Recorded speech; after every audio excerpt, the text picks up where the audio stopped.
Part 5 की शुरुआत वहीं से होती है जहाँ पिछला एपिसोड खत्म हुआ था। हाउ शुआन मिंग और तियान का सारा सामान घर से बाहर फेंकवा देता है क्योंकि चेयरमैन का ऑर्डर था हाउ मिंग से सारे कंपनी बेनिफिट्स छीनने का। इसका मतलब था कि वो कंपनी का कोई भी चीज यूज नहीं कर सकता था। तो सॉन्ग उन दोनों को अपने एक अपार्टमेंट ले जाता है जो काफी सालों से बंद पड़ा था। तो सॉन्ग उनसे माफी मांगता है कि उन दोनों को इस पुराने घर में रहना पड़ेगा। इस पे तियान तो उसे थैंक यू कहती है, बताती है कि ये जगह तो उन दोनों के रहने के लिए काफी है। तो हाउ मिंग सॉन्ग को अब लौट जाने के लिए कहता है। इस पे सॉन्ग मजाक करते हुए कहता है कि इतनी जल्दी क्या है बॉस, मैं तो बस घर की साफ सफाई करके चला जाऊंगा, उसके बाद तो आप दोनों ही होंगे बस। इस पे हाउ मिंग उसे कहता है कि मैं तुम्हें तुम्हारा खुद का बिजनेस संभालने जाने के लिए कह रहा हूँ, तुमने मेरे लिए बहुत कुछ सेक्रीफाइस किया, इसलिए जाओ और अब अपने काम पर ध्यान दो। इस पे सॉन्ग कहता है कि बॉस मैं आपकी रिस्पेक्ट करता हूँ और आपको काफी टाइम से फॉलो कर रहा हूँ, इसलिए चाहे कुछ भी हो मैं हमेशा आपके साथ रहूंगा। तभी तियान को आसपास स्पाइडर्स दिखाई देते हैं। तो सॉन्ग के साथ मिलकर तियान घर की साफ सफाई करने लग जाती है। इसके बाद तो घर एकदम चकाचक हो जाता है। तो सॉन्ग अब कुछ खाने का इंतजाम करने की बात करता है। इस पे हाउ मिंग उसे बाहर से टेक आउट ऑर्डर करने के लिए कहता है, पर तियान इसके लिए मना करके कहती है कि आज खाना वो बनाएगी। तो सॉन्ग उन दोनों के बीच थर्ड व्हील ना बनते हुए वहाँ से निकल जाता है। फिर तियान और हाउ मिंग बैठकर सब्जियां काटने बैठ जाते हैं, पर हाउ मिंग को अच्छे से सब्जियां काटना नहीं आ रहा था। इस पे तियान तो उसका हाथ पकड़कर उसे सिखाने लग जाती है। तो हाउ मिंग उसका हाथ पकड़ लेता है, उसे थैंक यू कहता है उसका साथ देकर उसके साथ रहने के लिए। पर हाउ मिंग को तियान के लिए बुरा लग रहा था कि उसकी वजह से तियान को भी यहाँ रहना पड़ रहा है। इस पे तियान उसे कहती कि ऐसी कोई बात नहीं है और मेरे लिए गिल्टी मत फील करो। हाउ मिंग कहता है अगर तुम्हें यहाँ रहने में दिक्कत हो रही है तो तुम अपने घर जा सकती हो। इस पे तियान उसे कहती कि मुझे बिल्कुल भी बुरा नहीं लग रहा है, नहीं मुझे इससे कोई दिक्कत है, हम दोनों इस घर पे रह पा रहे हैं, यही कितनी बड़ी बात है। कितने ही लोग तो हमारे से भी बदतर जगह पर रहते हैं, तो उन लोगों के कंपैरिजन में हम लोग तो काफी लकी हैं, इसलिए चिंता मत करो, सब कुछ सही होने तक हम दोनों यहाँ एडजस्ट कर लेंगे। हम यहाँ एक छोटी सी लैंप चलाएंगे और साथ में बैठकर म्यूजिक सुनेंगे। तो यहाँ हाउ मिंग भी इनडायरेक्टली अपना कन्फेशन उससे कर देता है कि मैं बस हमेशा के लिए तुम्हारा साथ चाहता हूँ। तो अगले दिन में खाना वाना सब कुछ रेडी था। तियान गर्मा गर्म खाना बनाकर लाती है जिससे उसका हाथ थोड़ा जल जाता है। तो हाउ मिंग बड़े ही प्यार से उसके हाथों पर फूंक मारने लगता है, पर जो हाथ जला था उसमें नहीं, पर उसकी केयरिंग देख कर ही तियान तो प्यार से उसे देखते ही रह जाती है। थोड़ी देर बाद बताती है कि असल में मेरा दूसरा हाथ जला है। तो हाउ मिंग बड़े प्यार से दूसरे हाथ पर भी फूंक मारने लग जाता है। दिन रात में दोनों कैंडल जलाकर बातें कर रहे थे क्योंकि इस अपार्टमेंट की लाइट्स खराब थी। तो तियान उससे पूछती कि अब वो आगे क्या करेगा। इस पे हाउ मिंग कहता है कि अभी कुछ भी करने का सही टाइम नहीं है। तियान कहती है फिर तुम हाउ शुआन के साथ कैसे डील करोगे। हाउ मिंग कहता है उसकी जरूरत नहीं पड़ेगी, अपने भाई के साथ कंपटीशन करके बार बार एक दूसरे को नीचा दिखाना ये कोई अच्छी बात नहीं है, ना ही इसमें कोई मजा है। मैं और हाउ शुआन तो बस रैन ग्रुप के प्यादे हैं और हम दोनों को कंट्रोल करते हैं हमारे डैड। तियान पूछती है फिर तुम्हारा गोल क्या है। इस पे हाउ मिंग कहता है कि मैं रैन ग्रुप को एक वर्ल्ड क्लास ज्वेलरी कंपनी के तौर पर देखना चाहता हूँ, पर शायद ये भी मेरा गोल नहीं है क्योंकि ये सारी बातें बचपन से ही डैड ने मेरे दिमाग में फिट कर दी थी। तो तियान उसे बताती है कि जब वो 5 साल की थी तब उसकी मॉम ने पहली बार उसे ज्वेलरी डिजाइन करना सिखाया था, जिसके बाद से ही उसने प्रिंसेस सिसी के नाम से ज्वेलरी डिजाइन बनाना शुरू किया था। पहले तो उसे लगा था कि शायद तियान अपनी मॉम से इन्फ्लुएंस होकर ज्वेलरी डिजाइन करती है, पर धीरे धीरे उसे रियलाइज हुआ कि असल में तो वो ये करना चाहती थी क्योंकि डिजाइनिंग करना उसे बहुत पसंद है। तो ठीक इसी तरह वो हाउ मिंग से कहती है कि तुम भी अपने गोल की तरफ ही जा रहे हो और अभी तक तुम्हें रियलाइज नहीं हुआ कि असल में तुम भी वही चाहते हो, रैन ग्रुप को वर्ल्ड क्लास ज्वेलरी कंपनी बनाना। तो इससे हाउ मिंग अपना गोल रियलाइज कर लेता है और तियान को थैंक यू कहता है उसकी जिंदगी में आने के लिए। तो माहौल थोड़ा रोमांटिक सा हो गया था, इससे हाउ मिंग तियान को किस करता है। तो अगले दिन हाउ मिंग को फिर से धुंधला धुंधला दिखाई देने लगता है क्योंकि हाल ही में डॉक्टर ने उसके मेडिकल रिपोर्ट को देखकर कहा था कि उसकी कंडीशन तो ठीक हो रही है, पर उसकी आंखों की रोशनी 100% वापस आएगी इसकी कोई गारंटी नहीं है। तो हाउ मिंग इसी तरह किचन में ब्रेकफास्ट बनाने के लिए जाता है और तियान के जागने तक तो वो दोनों के लिए ब्रेकफास्ट भी रेडी कर लेता है। ये देखकर तियान तो शॉक्ड एंड सरप्राइज थी, तो एक्साइटेड होकर उससे पूछती है क्या तुम्हें दिखाई दे रहा है, तुमने ये सब कैसे बना लिया। तो हाउ मिंग उसे नहीं बताता है कि उसे हल्का हल्का दिखाई देने लगा है, बहाना कर देता है कि उसने तो पहले ही ब्रेकफास्ट बनाना सीख लिया था। तो शिंग डिश को ट्राई करती है जो बहुत ही यमी थी, तो वो हाउ मिंग को भी खिलाती है। तो हाउ मिंग तो उसकी उंगली को ही काट लेता है और उसके साथ फ्लर्ट करने ही लगा था कि तभी सॉन्ग वहाँ पहुंच जाता है, पर उन दोनों को बिना डिस्टर्ब किए फिर से बाहर चला जाता है। फिर थोड़ी देर बाद नॉक करके अंदर आता है, तो तियान उसके लिए पानी वानी लाने के लिए अंदर जाती है। तो सॉन्ग आकर हाउ मिंग से कहता है कि बॉस मैंने सच में कुछ भी नहीं देखा। तो हाउ मिंग कहता है मुझे पता है तुमने सब देखा,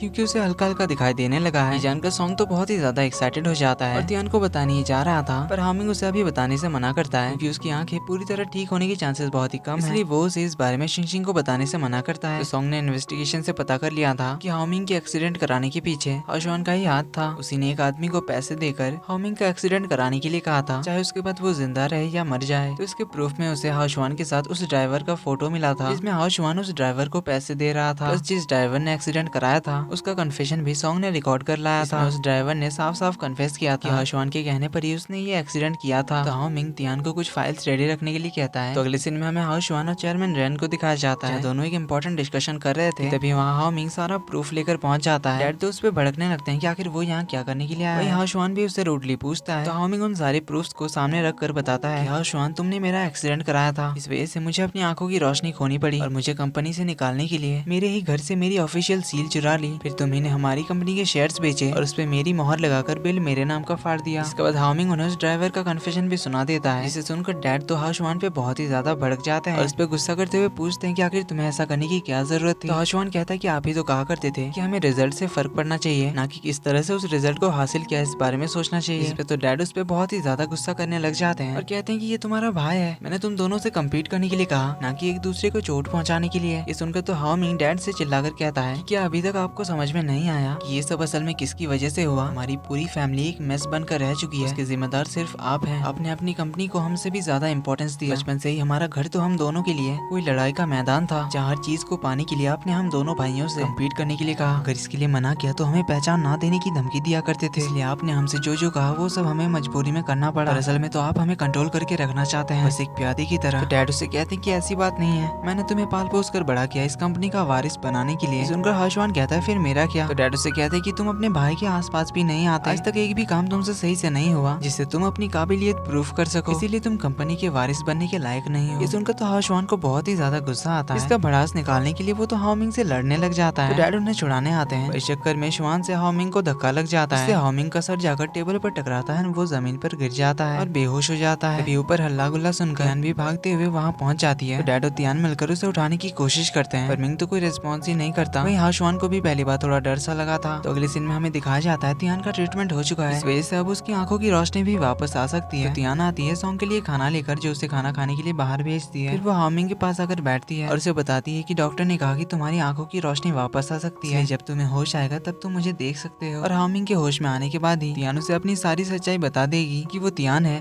और किस हालत में उसे शिनशिन बनकर हाओमिंग से एंगेजमेंट करनी पड़ी। इधर शिनशिन को जब पता चलता है कि हाओमिंग की आंखों की रोशनी वापस आने वाली है, सुनकर तो वो शॉक्ड हो जाती है, क्योंकि अब तो हाओमिंग तियान को फुल सपोर्ट करेगा। इससे शिनशिन अब तियान से सब कुछ छीन नहीं पाएगी, क्योंकि ना ही उसके पास उनके डैड है। इससे अब वो रुआन ग्रुप ऑफ कंपनीज के ओनर नहीं बन सकती। और अब हाओमिंग की आंखें भी वापस आ गई है, इससे तो अब वो और ज्यादा स्ट्रॉन्ग हो जाएगा, फिर उसे रास्ते से हटाना और ज्यादा मुश्किल होगा। तो शिनशिन के दिमाग में एक आइडिया आता है, तो वो युंजू से कहती है कि हाओमिंग तो मेरे रास्ते का कांटा है ही नहीं, क्योंकि वो मेरा फियांसे जो है। यानी कि शिनशिन अब तियान से अपनी जगह वापस लेना चाहती है और उसके लिए तियान को रास्ते से हटाना पड़ेगा, ताकि हाओमिंग की आंखें खोलने पर सबसे पहले वो असली शिनशिन को ही देखे। इस प्लान से युंजू तो डर जाती है, तो वो शिनशिन को ऐसा करने से मना करने लगती है। शिनशिन तो ठान लेती है कि जो कुछ भी उसका है वो उसे हासिल करके रहेगी और इसके लिए तियान की कुर्बानी देनी पड़ेगी। तो अब देखना ये होगा कि शिनशिन आगे क्या करेगी, जो भी करेगी वो उस प्लान में कामयाब हो पाएगी या नहीं, देखेंगे हम अगले पार्ट में, जो कि इस सीरीज का लास्ट पार्ट होने वाला है। तो इसी के साथ पार्ट 5 का एंड यहीं पे होता है। तो अगर ये वीडियो अच्छी लगी तो वीडियो को लाइक कर देना, चैनल पे पहली बार आए हो तो सब्सक्राइब भी कर देना, नोटिफिकेशन बेल आइकन को भी प्रेस कर देना, ताकि अगले पार्ट्स का नोटिफिकेशन आपको मिलता रहे। मिलते हैं अगले वीडियो में, तब तक के लिए take care and bye bye.